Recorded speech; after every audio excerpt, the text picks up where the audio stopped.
Welcome everyone to this session all about the phases of the moon and how it can affect and influence your yoga practice, how it can affect and influence your life, and how we can use the phases of the moon to understand ourselves on a deeper level.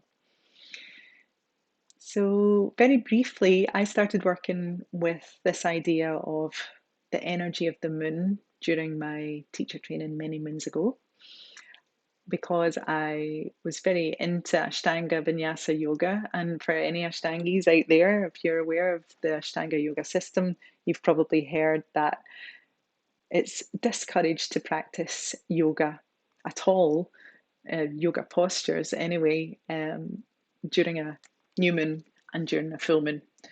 And the reason for this is during a new moon, it's said that the energy, your own energy when the moon is new, is probably more on the grounded side. So, as we know, the moon helps to control the tides, and the earth is 70% water, more or less, as are we, more or less.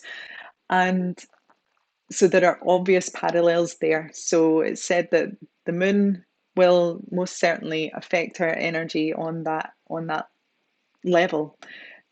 So when the moon is dark, there's not much gravitational pull, and therefore not much energy is traveling upwards. And as we know, the purpose of our posture practice and all of our pranayama practices are about raising the energy, raising the kundalini. So on a dark moon, it said that there wasn't much energy there to raise. So it's important that you take that day to rest. So thank you, Ashtanga Yoga. I took that on board. That was new to me, that concept of the new moon being or having that kind of effect on my body and on my mind. So I was quite intrigued by that. And also on the flip side, they discouraged any practice during a full moon. And this is because it's commonly known here, still in the West anyway, that during a full moon, it's said that you're quite headstrong, that your energy is very much amplified. Basically, everything in your life is amplified in a full moon. Everything's kind of abundant, the good and the bad. So, depending on where your mind is directed, then it could amp up some negative emotions, some negative thoughts.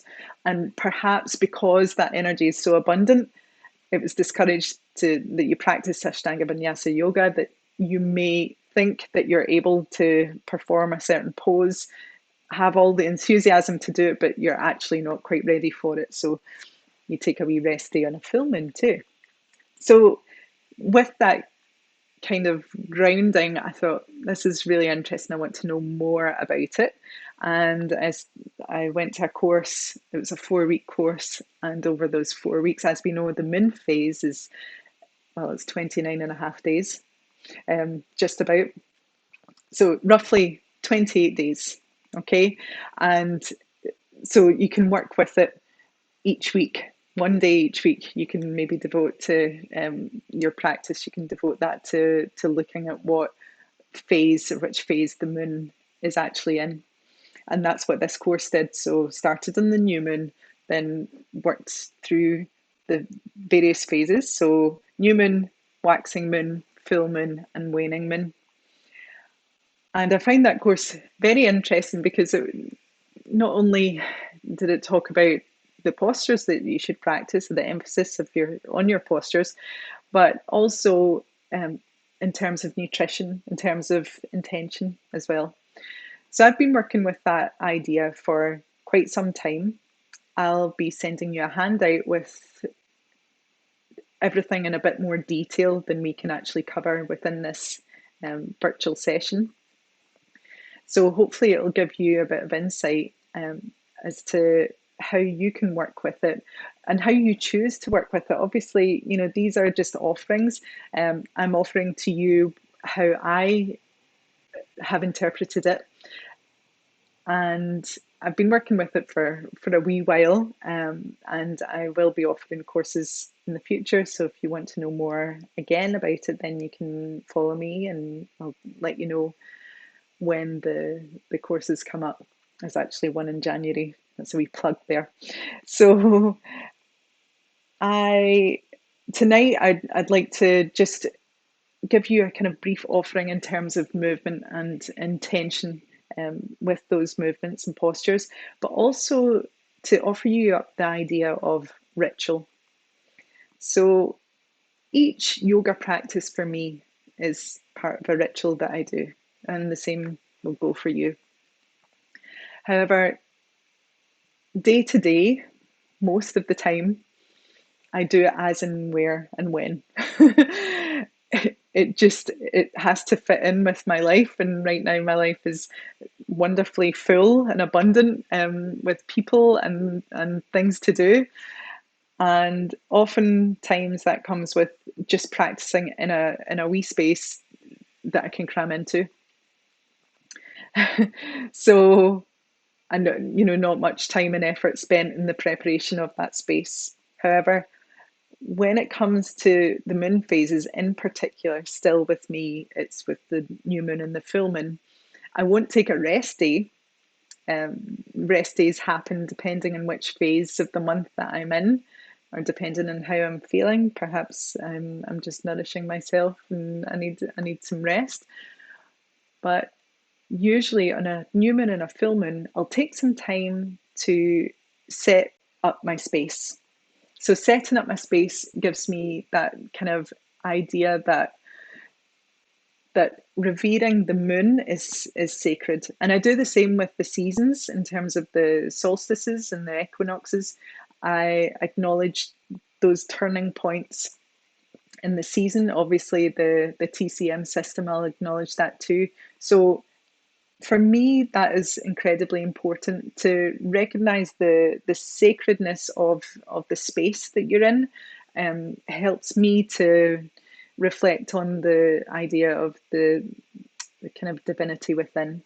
And ultimately, that's why I'm practicing and I'm offering you this, because when you work with the moon, you're tapping into something greater than yourself. And as we know, we can attach who we are, to this, the roles that we play, to the body that we're in, to the age that we're at, even. Um, so there's all sorts of associations and layers of associations that we have, our circumstances, all of that. And as we know, that all fluctuates. However, with the phases of the moon, similar to how the sun cycles round the earth each day, and then thinking about the seasons of the year, we can rest assured that that is going to happen.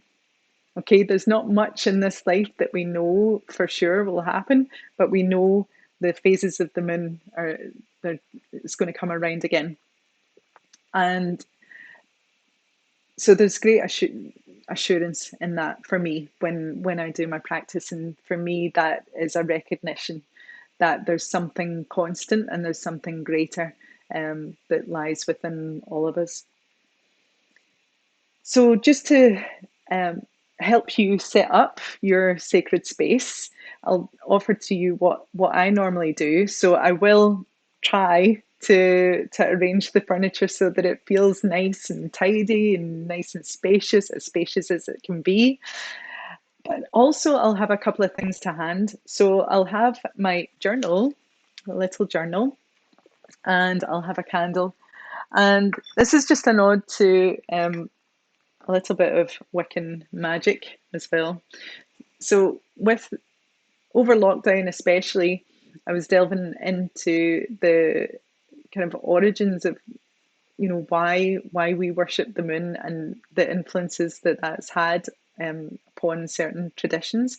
So looking at the Celtic tradition and the pagan tradition or Wiccan, all of that, they, like many cultures still do around the world, just not our own particularly here in the West, they revere nature.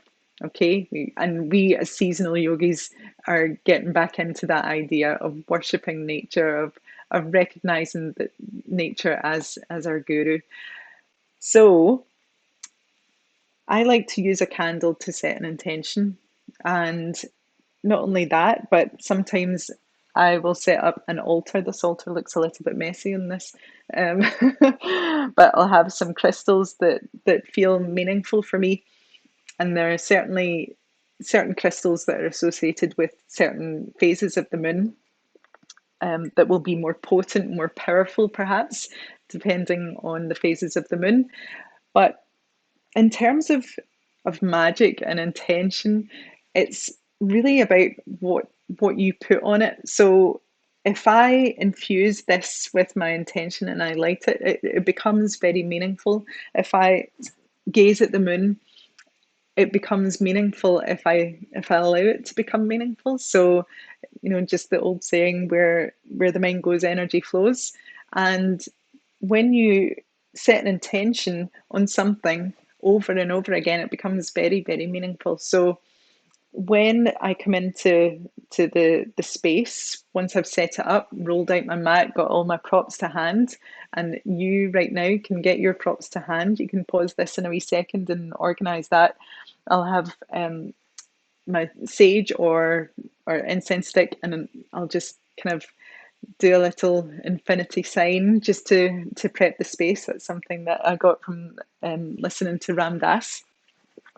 And just maybe have the deities certainly have something that's growing, something living next to me, maybe some flowers as well from the garden, and sometimes some moon water as well. So moon water is just basically water that you've left out on a new moon or a full moon. You can also do it during the waxing moon, during the waning moon, depending on what you want to use it for. So these are all kind of, it's too much information to go into today, but I'll offer you those little insights, and you can take it further on your own and for your own during your own investigation. So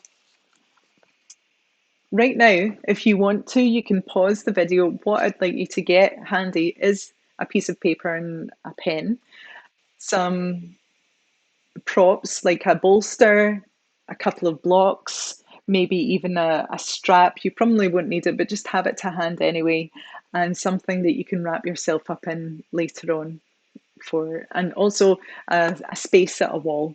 That's important for the posture that we're going to practice towards the end. Okay, so with all of that in mind, thank you for joining me once again. Thank you. And if you have any questions about this practice or these practices, these ideas, then please just get in touch with me at info@pranayogastudio.co.uk, and I'll be happy to answer any of your questions. Enjoy. So sitting comfortably, close your eyes.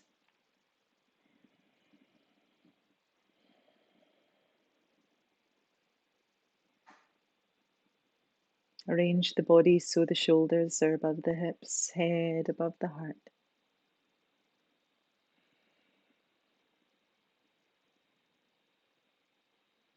You can allow the palms to turn upwards or down, whichever is most comfortable for you. And begin to drop in, moving your attention away from the outer to the inner.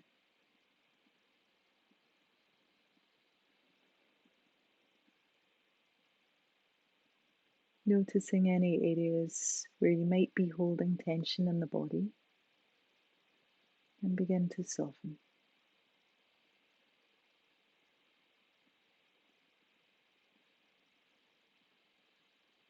So feeling that supportive force of the earth beneath you. Be aware of the sky above you.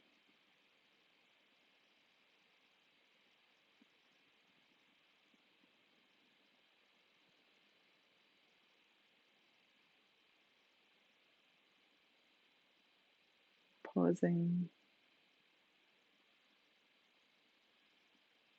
becoming still.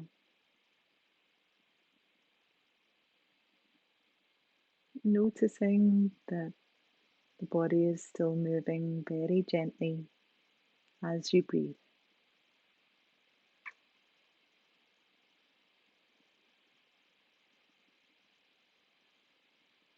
Notice the tides of the breath, the in-breath,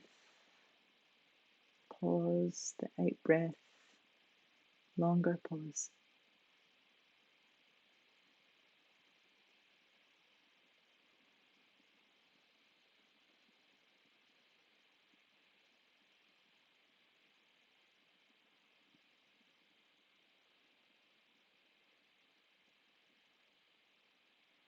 Allow yourself to relax and soften,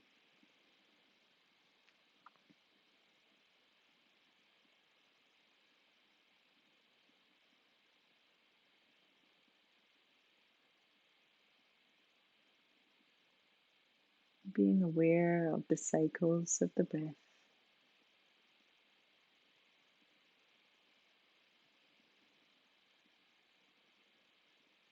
Being assured that the next cycle of inhale will come after the pause.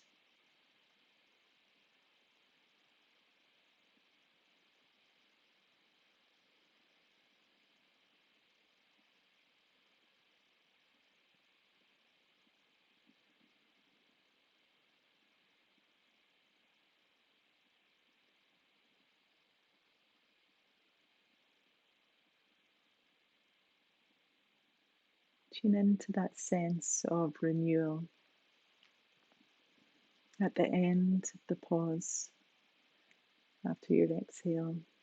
Just that point before the inhalation begins.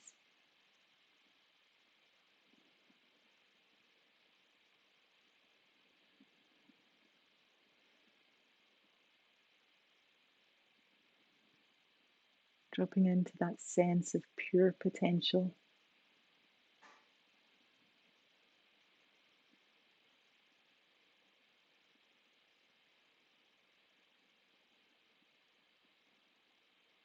Feel now that you are pure potential.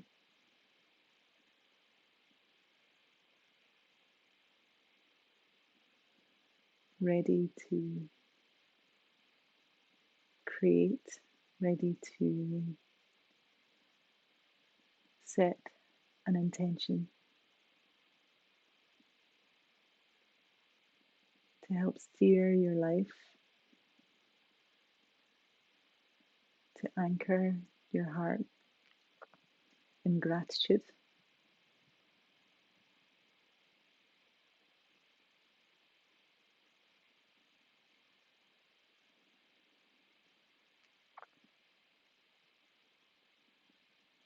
And as you sit here, you can begin to ask yourself these questions that will help to prompt your intention.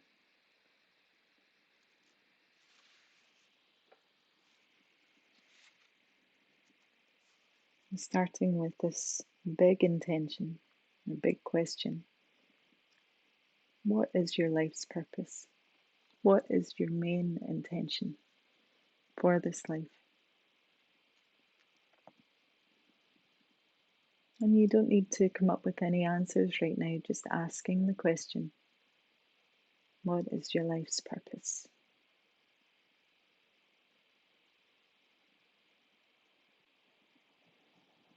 And then begin to investigate a little deeper. And what dreams, wishes, thoughts, and feelings do you have around this purpose?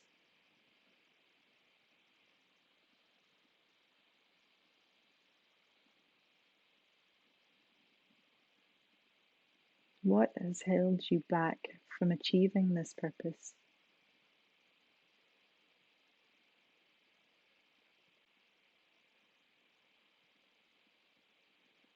What new and positive actions could you take to further your purpose?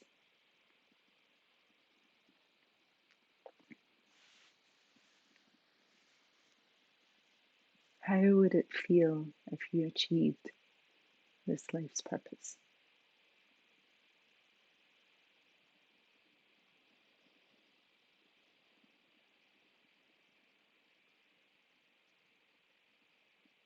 And begin to deepen your breath.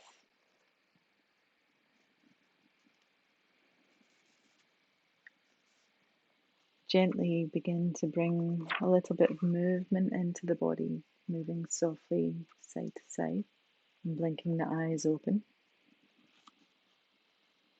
Good. And now, what I'd like you to do is to take your notebook or your piece of paper and your pen or pencil, and I'd like you to write down anything that came up there, any ideas that you might have about your life's purpose. And it may seem quite lofty or quite a big question, but that is your work, that's your practice. So if there isn't anything to write now, there might be something to write at the end of class. But if you have something to write now, then go ahead and do that. Again, you can pause this video if you would like to write some more.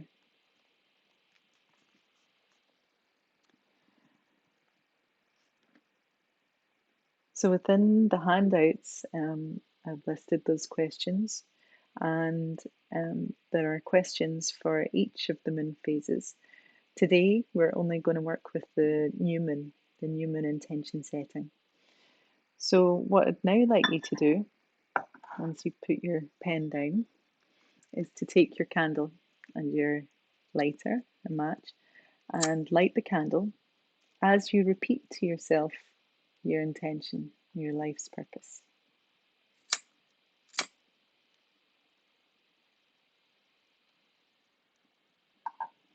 Holding the candle,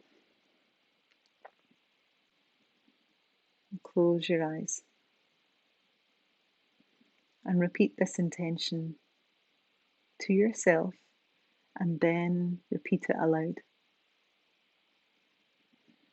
Feel as though you're infusing this candle with your intention.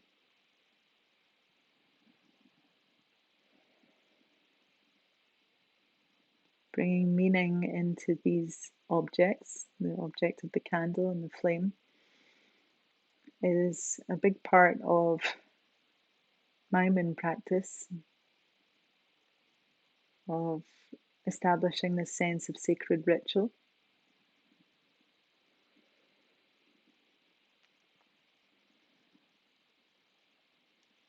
Okay, and we can keep that fire burning throughout the practice. Okay, so now we're going to move to the mat. You may already be sitting on your mat. I'm going to move to my mat and we're going to move. So we're going to do a Chandra Namaskar for the new moon, and then we'll move through the other phases. Okay, so starting at the back end of your mat, you might want to have a blanket to kneel on. Okay, so we're coming into Virasana, hero posture, with the fingertips reaching towards the ground. So a really nice grounded posture to amplify this sense of groundedness that you may already be feeling during the new moon phase. Close your eyes here. If it's uncomfortable, please use props. Any props you might have to hand to kneel on or to wedge underneath you. And let your breath be soft. During the new moon phase, it's important not to override any effort or any limits to your energy. So just let your breathing be really soft, really natural. The ancients believed that the energy of the moon is feminine. So we're really working with this idea of softness. So it's a Chandra Namaskar, a little different to Surya Namaskar. So Surya Namaskar, more active, more powerful, more masculine, and the feminine, Chandra Namaskar, is more feminine, softer, more about um, your intention within than out with. Okay, so on a new moon, that is most certainly the case. So close your eyes. At any point during this Chandra Namaskar, I would invite you to keep the eyes softly closed. On your next breath in, we'll circle the arms slowly up, moving in slow motion. And then take the knees wide, send the hands down to the earth and slide them along your mat. Lower your forehead to the ground. On your next cycle of breath, inhale, come up to rise onto all fours, tabletop position. And then ease into a back bend. So easing into cow posture. Gently draw the shoulders away from the ears. Let the neck grow long. But feel the front ribs softening towards the earth. Now tuck your toes under. Tuck your tailbone under and draw the belly in. We're going to move into downward facing dog with the knees soft. So send your hips diagonally up. Let your head drop gently down. On your next breath in, come all the way up onto the tippy toes, lifting your heels as high away from the ground as you can comfortably. And then as you exhale, lower your knees down to the floor. Coming back into cow posture, let the belly soften, front ribs and heart soften. And then exhale, take the hips back, take your knees wide, softly lower the forehead to the ground. On the next breath in, I'm going to come all the way up onto the knees now. For camel posture, Ustrasana, take the thumbs to the sacrum and send your hips forwards. So squeeze your shoulder blades gently in to allow the heart to open. And feel as though you're lifting the heart up towards the sky and towards the moon. Breathing deep. Okay, you're not taking the head back here, you're just gazing down the tip of the nose. And then inhale to straighten. Exhale to sit the hips back, fingertips towards the earth. Pause for a moment and allow the attention, your awareness to gently absorb the postures, the effects. Good, and we'll repeat that again. So inhaling, circling the arms softly up. Let your shoulders be quite far away from the ears. You can soften your elbow joints, wrist joints, knuckles. And take your knees wide, send your hands forward. Slowly let the head drop down. Make sure your elbows are soft here. Then let the inhale carry you up onto tabletop and then into cow posture. So gently ease the shoulders towards the hips, send your tailbone up. Now from here we'll ease into downward facing dog. So taking care not to apply the usual effort. So really you're offering yourself this opportunity to be aware of your whole body. Okay, so you're not being too strong that it restricts the breath or causes discomfort anywhere around your shoulders and neck. You want to stay nice and fluid, nice and soft. Inhale, lift the heels up, and exhale, heels down. Okay, take another inhale here, and then exhale, softly lower your knees to the ground. Inhale, lift the heart up. Exhale, hinge the hips back. Let the head go. Inhale, we'll come up to rise, taking a gentle back bend. So if it feels okay, you're flipping the hands over so that you support your lower back a little bit more. So remembering the sacrum is your keystone within the framework of your body. You really want to take care of that, not kind of overextend or over restrict. Inhale, bring it back. Exhale, back to Virasana. We'll do one more like this. Inhale, circling the arms up. Take your knees wide and slide your hands forwards. Elbows move out and let the forehead rest. Inhale, we'll come up onto the hands and knees, knees under hips, lifting the heart, lifting the head very gently, lift the tailbone. Tuck your toes under, move to downward facing dog. Inhale, lift both heels up. Exhale, both heels down. Inhale as you lengthen, and then exhale as you lower your knees back to the floor. Inhale, scoop the heart gently up. Exhale, knees go wide, hinge the hips back, elbows out to the side, child's pose. Inhale, coming up, all the way up onto the knees. Take the hands to the lower back, press your hips forward, scoop the heart up, and then straighten up, and exhale, take the hands down.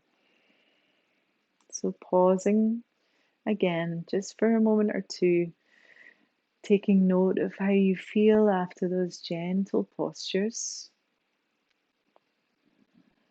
Starting to feel a sense of fluidity in the body, within the spine, within your energy. It's all quite watery, the quality of the practices that we'll do tonight. Some of the waxing moon postures will be a little stronger. So you're gently building the force now as we go from a new moon Chandra Namaskar towards the waxing moon Namaskar. So from here, we're going to just gently lift the arms up again, relax the shoulders, exhale, taking the hands down, take the head down.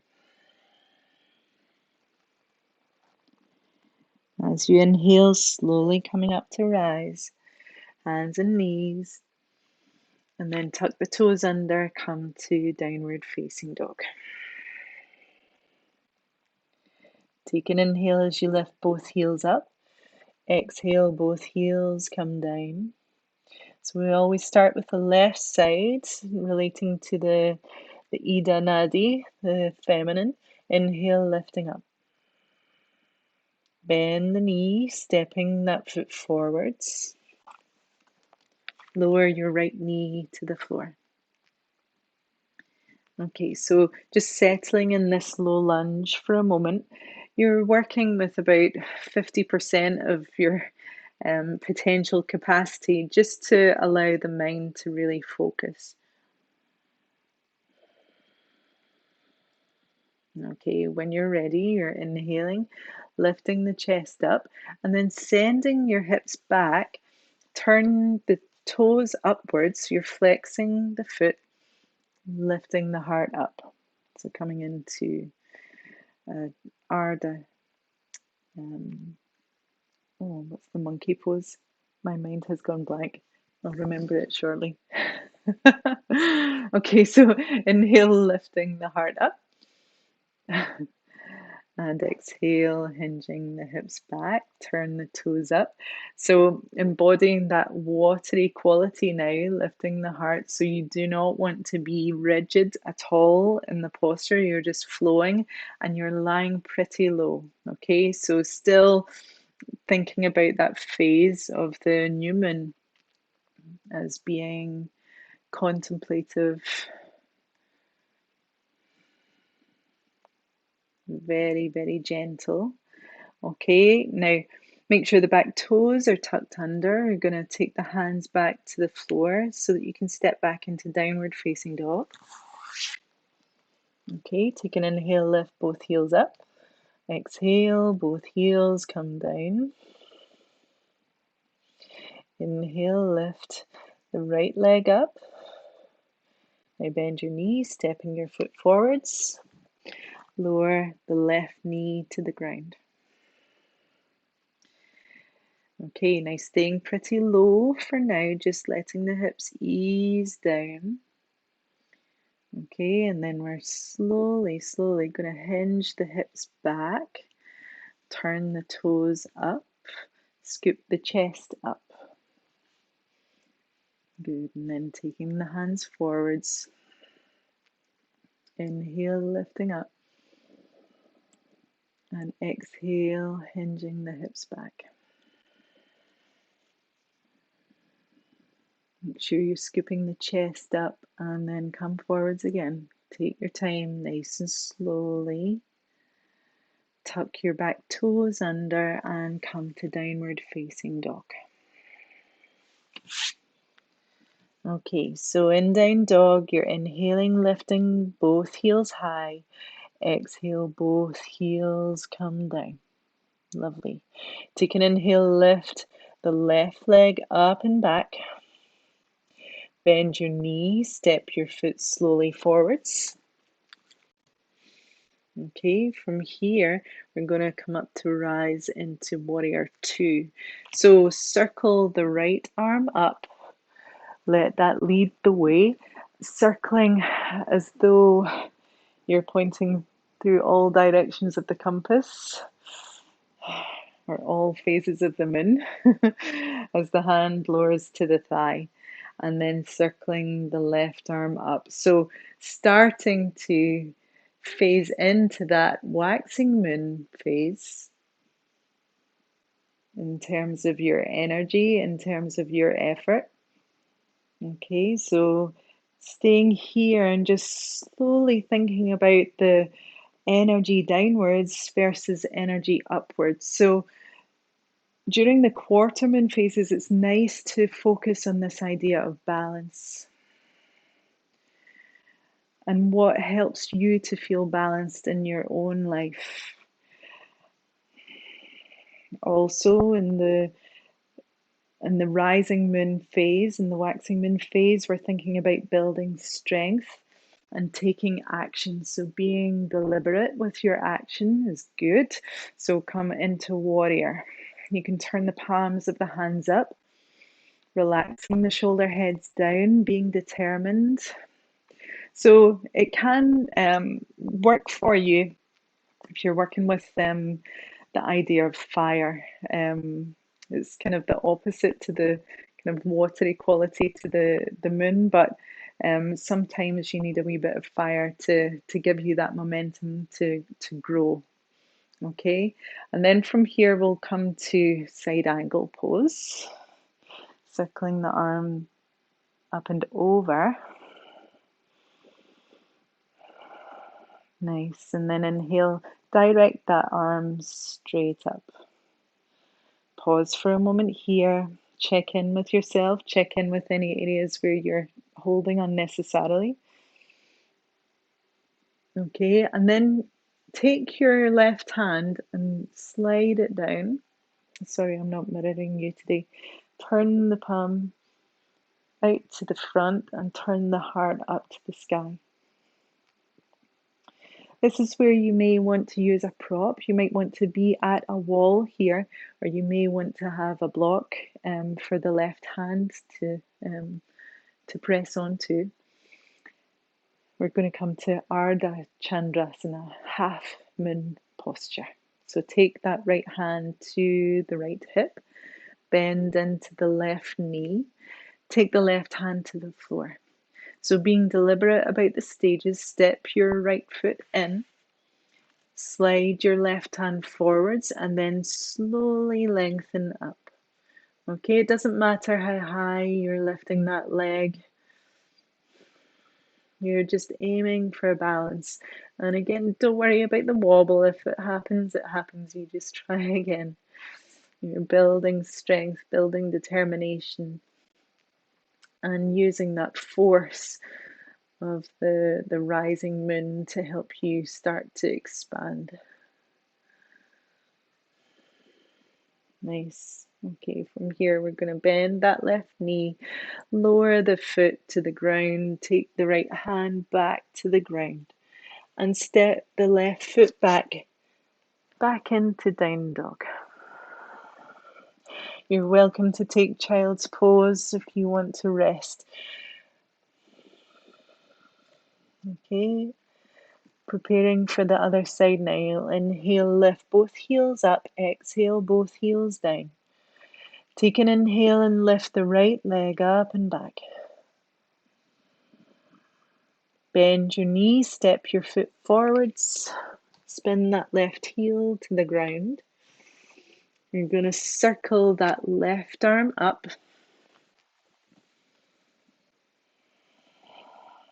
Coming to warrior two, just for a moment, and then drop that left hand. Extend your right arm straight up, bending into your right knee.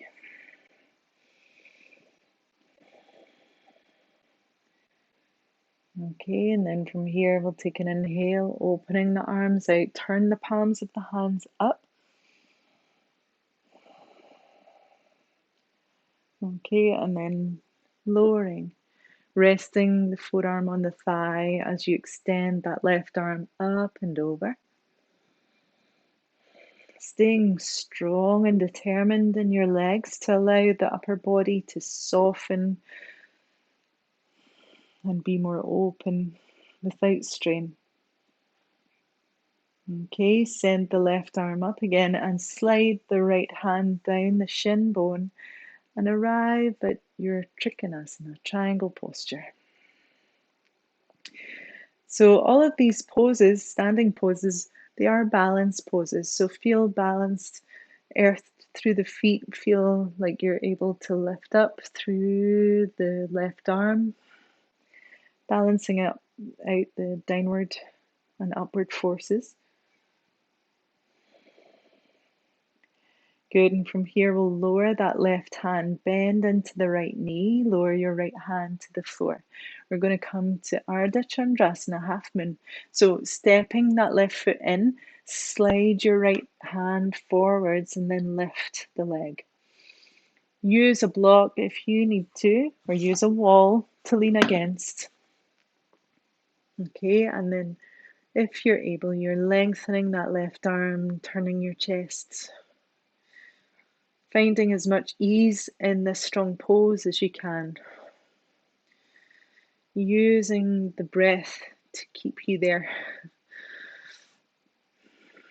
Or to bring you back if you had a wee wobble, that's okay.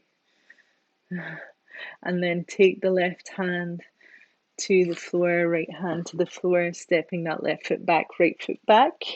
Downward facing dog. When you're ready, take an inhale, lifting both heels high. Exhale, both heels to the ground. Okay, focusing on the breath. Now you can perhaps emphasize the sound of your breath and start to wave through the spine a little just by sending your hips side to side. So starting to introduce a wee bit of creative organic movement. However you want, you can bend one knee, press the opposite heel down. You can shift your hips forwards and back.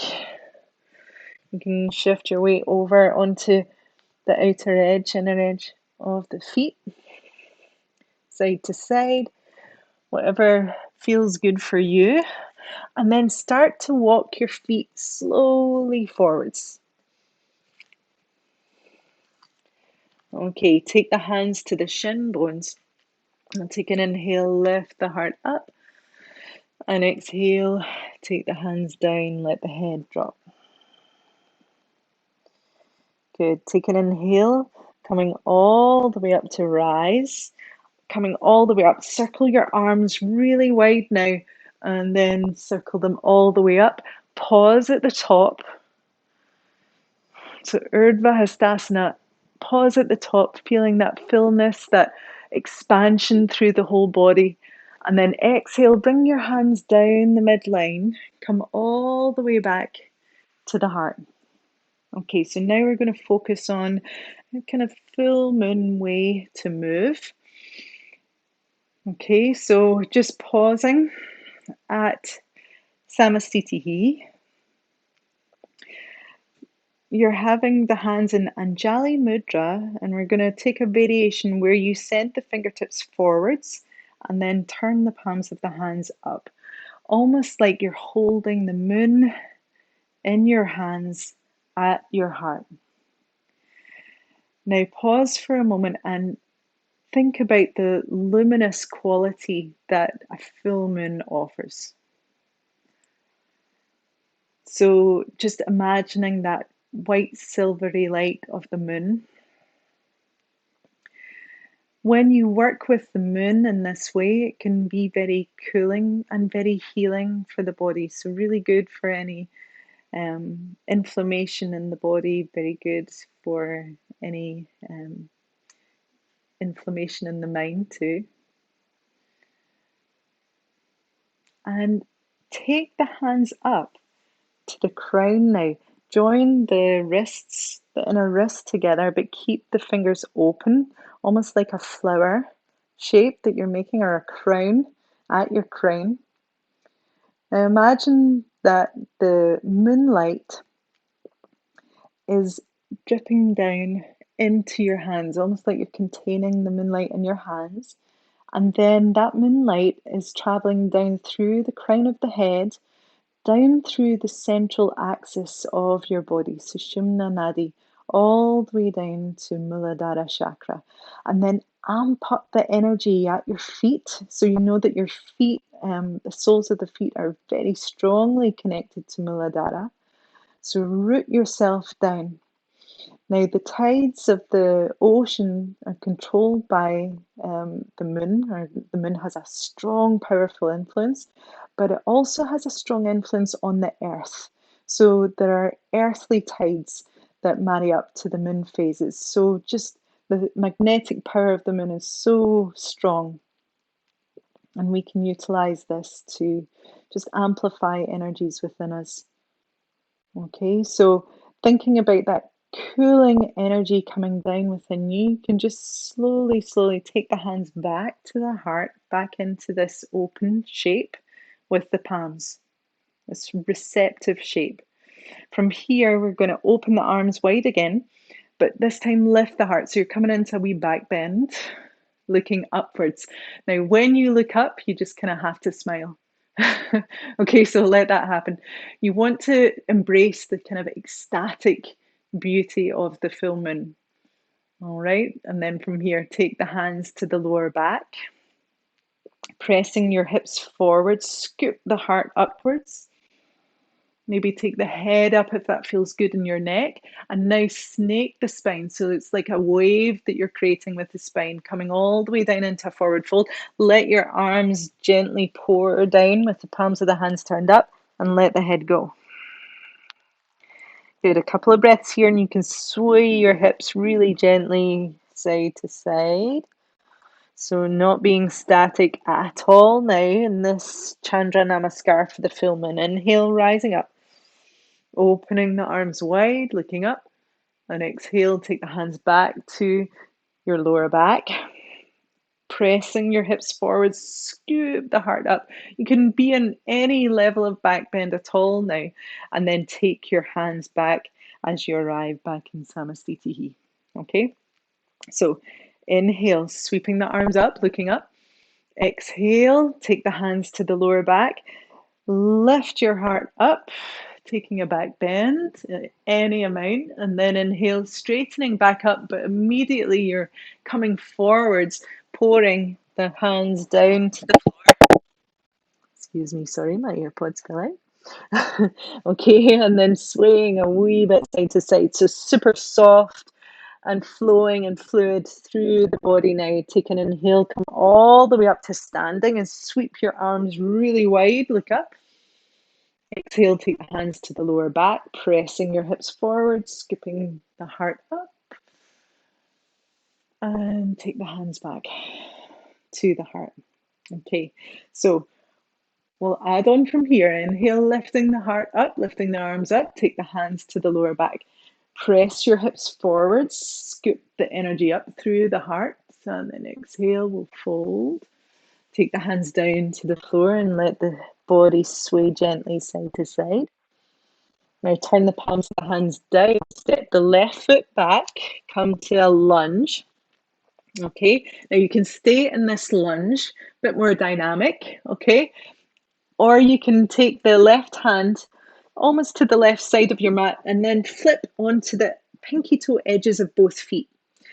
Circle the right arm up and take it towards the back end of your mat. Now, as you do this, you can lower the left hip down to the floor. Only if the body allows it, really take care of the right knee. Inhale, sweeping all the way up, so circling. And circle all the way around to the long side of the mat. And you can move now through Skandasana, swaying the hands like seaweed on the ocean floor, swaying side to side until you sway all the way to the left foot and turn your whole body to the back end of your mat now.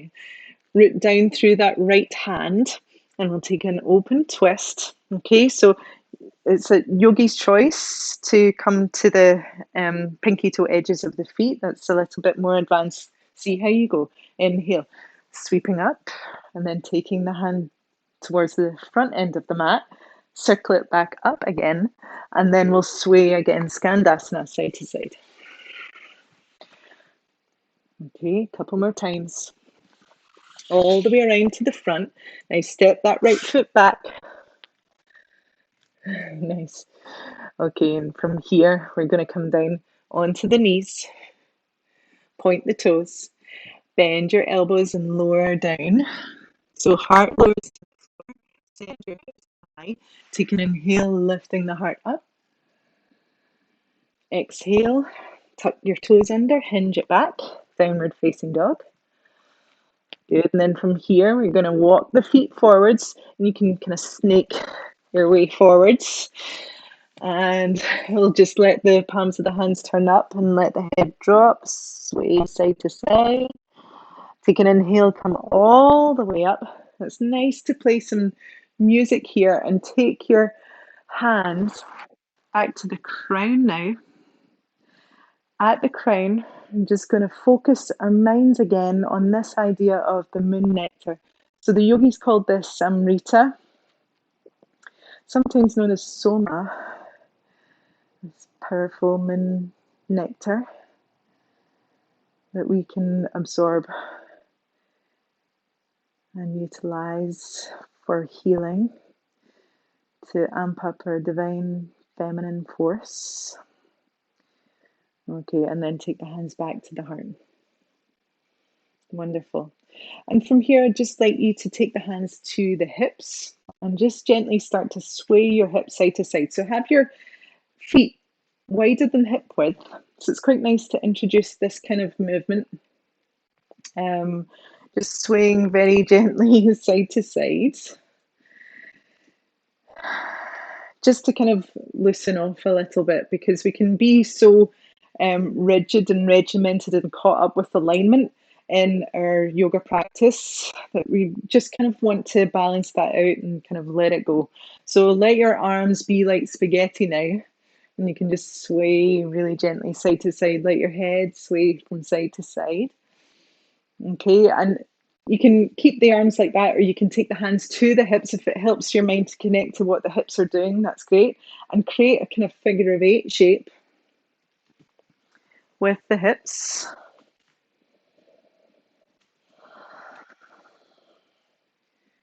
Okay, and then change direction if you can, or just maybe move them around in a circle. So just feeling that fullness of the body, and you're just really reflecting that fullness of the moon.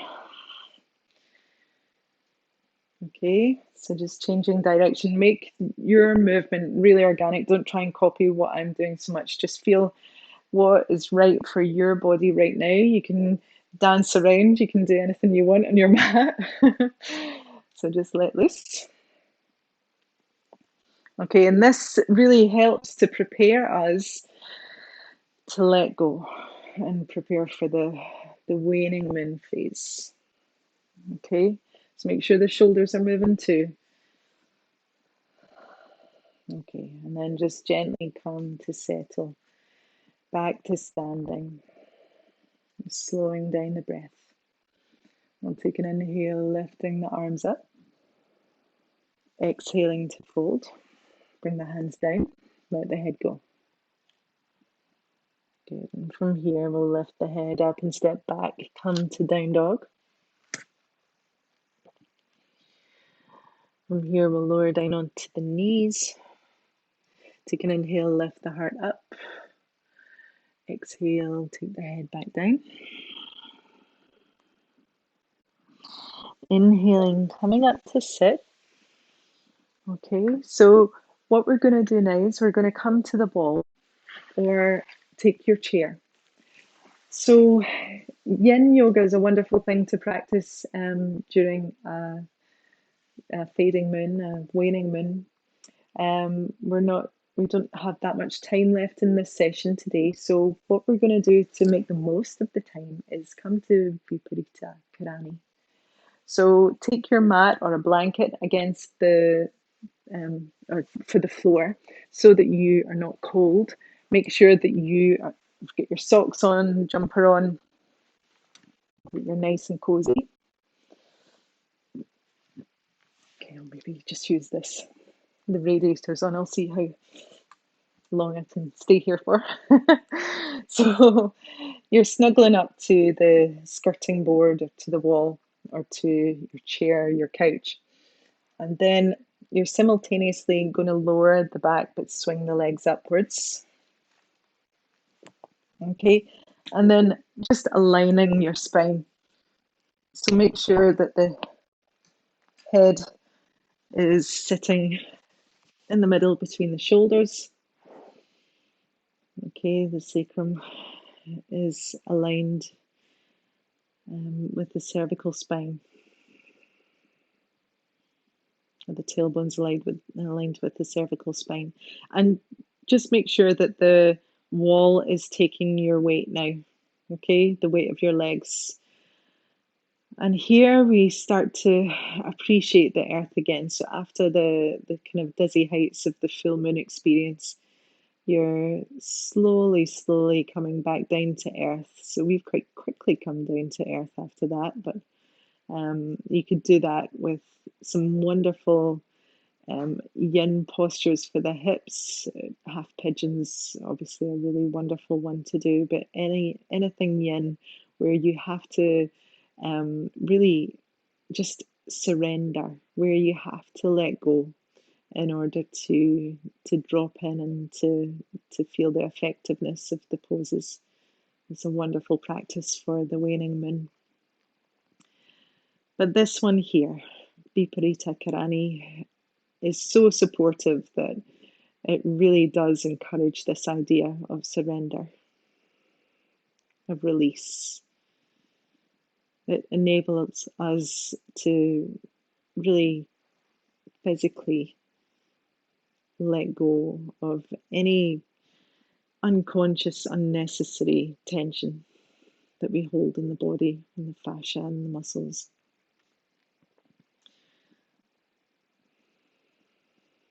And you can have your legs up the wall like this with the legs straight. If you have the room, you can take the legs wide. If you're taking the legs wide, think about externally rotating in the hip joints, so moving the thigh bones out, turning the heels up slightly towards the ceiling. And You can take your arms as wide as you like if you have the space. You can take them above the head. Really just take some time to figure out what is going to be the most supportive posture for you, to let go of that idea of doing and just being.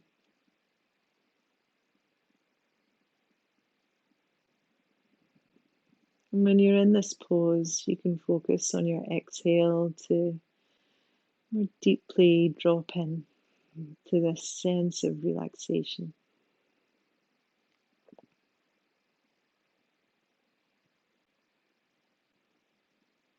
And I like this idea that there's a Chinese proverb that says tension is who we think we ought to be, but relaxation is who we really are. So you can drop into that idea quite nicely in this pose.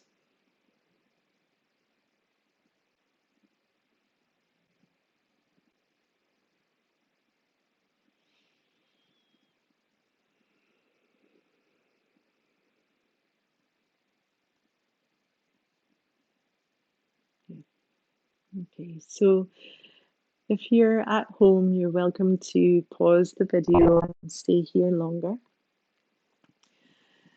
But for now, we're just going to slowly bring the body back to a seated pose. So you can just roll onto your side, supporting yourself to come up to rise.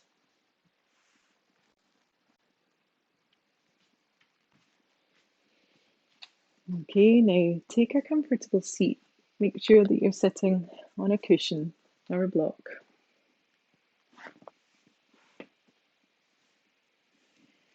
Okay, and remind yourself in this seat your intention that you set at the start of the practice.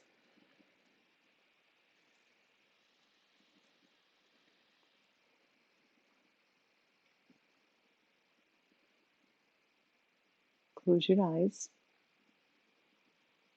and dropping in and just noticing how you feel after acknowledging these phases of the moon.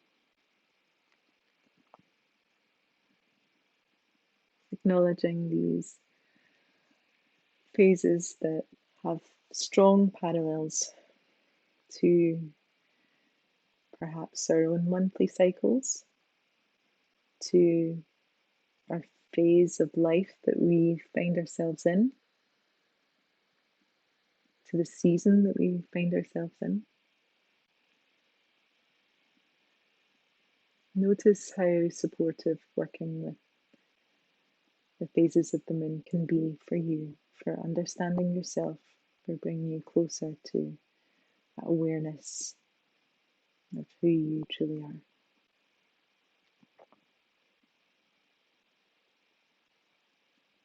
I hope you've enjoyed this session.